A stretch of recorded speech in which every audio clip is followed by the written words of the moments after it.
There's a great demand for alcohols in industry. We use them to make antifreeze for our engines and for antiseptics to disinfect the skin. If you've ever used a hand sanitizer that works without water, that will have contained an alcohol. We also used a 2-carbon alcohol, ethanol, as an ingredient in alcoholic drinks.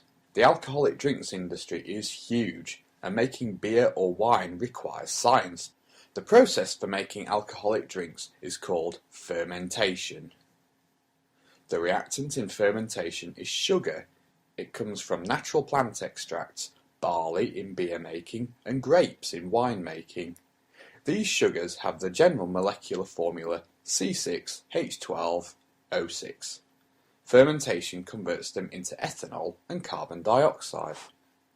You might notice this equation isn't balanced yet, so have a go as a mini challenge. Pause and continue when ready. Here's the answer.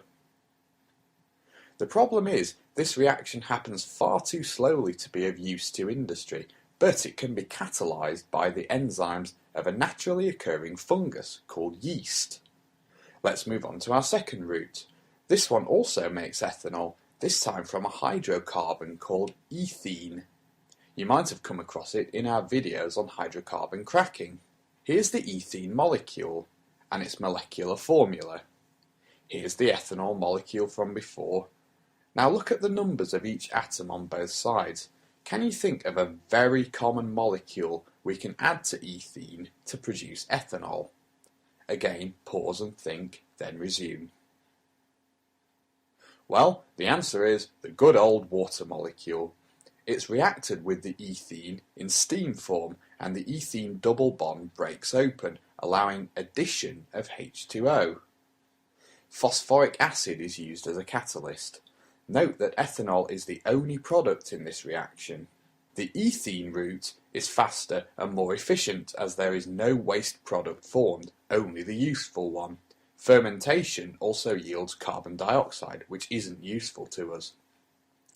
But ethene is cracked from crude oil, which is a non-renewable resource, so we won't be able to carry on acquiring it this way forever. Plant sugars, on the other hand, are a renewable resource. The ethene route also requires much more energy. The initial crude oil must be heated to a high temperature, and so too does the water to create steam. The fermentation route requires heating only to 37 degrees.